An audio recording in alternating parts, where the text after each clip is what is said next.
usinadana leithokpadi aidi aroiko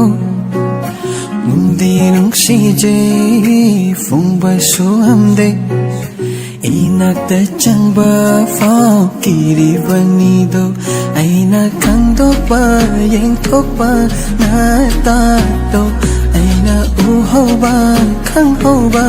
nangi nungsi nangi natoudo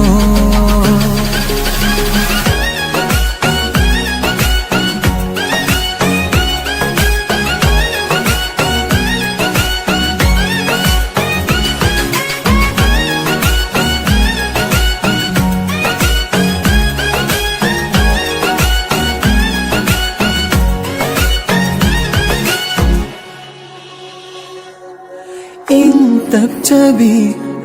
sharaduna leithokpaduna aidi hena nungshire matau mandana irang puraga laklabadanangna aigi nakshida aina nangbu ngaujawa aina nangbu pamjawa aina nangbu nungsijaba se khangbidrabadi aide natung ingani nangbu aige oigani nangbu fangjana baidi sina jagani aina kangdokpa yengthokpa natato aina uhoba khanghoba nangi nungsi nangi natoudo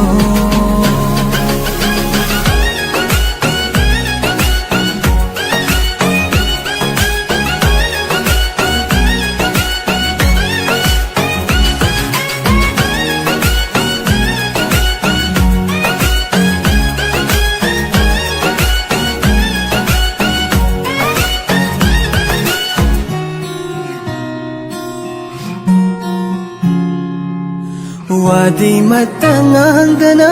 mumutanokpa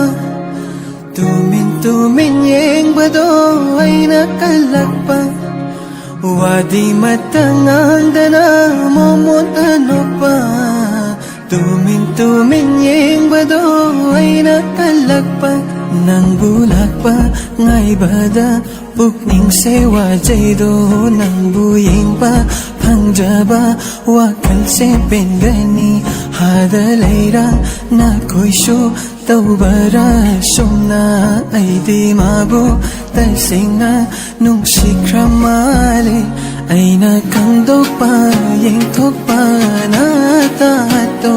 aina uhoba khanghoba nangi nungsi nangi natoudo